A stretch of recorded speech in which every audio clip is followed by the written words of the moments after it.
Falçılıq iddiaları ilə bağlı BTV-yə şikayət. Sosial şəbəkələrdə dini inancların sui-istismarı müzakirə olunur.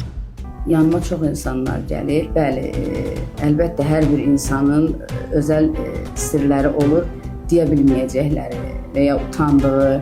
Elə olub ki, yaxın adamlar olub, mənə əziz adamlar belə olub ki, onların qapalı sirləri olub və mən onu bilmişəm.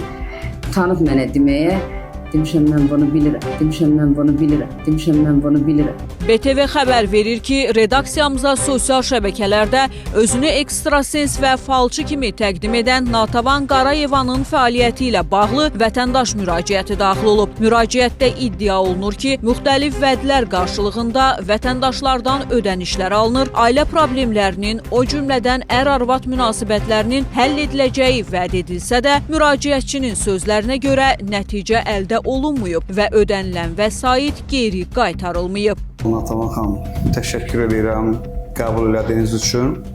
Düzdür, tamamilə doğrudur. Elə bir sanki onluğa vurdunuz. Neçə vaxtı yuxusuzluq var məndə, açığı. Baş ağrıları olur zaman-zaman. Şikayətdə həmçinin iddia edilir ki, sosial media üzərindən dini mövzulara və Qurana istinad edilməklə xidmətlərin təqdim olunması insanların dini inanclarının sui-istismarı kimi qiymətləndirilə bilər. BTV qeyd edir ki, bu iddialar müraciətçinin mövqeyini əks etdirir və qarşı tərəfin mövqeyi dərc olunacağı təqdirdə işıqlandırılacaq.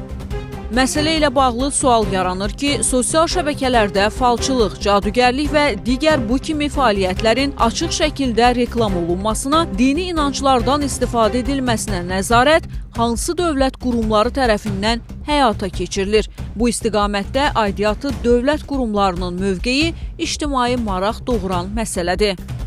BTV mövzu ilə bağlı Dini Qurumlarla İş üzrə Dövlət Komitəsi, eləcə də digər aidiyyatı dövlət qurumlarına rəsmi sorğu ünvanlayacaq. Qurumların mövqeyi daxil olduqdan sonra ictimaiyyətə təqdim ediləcək.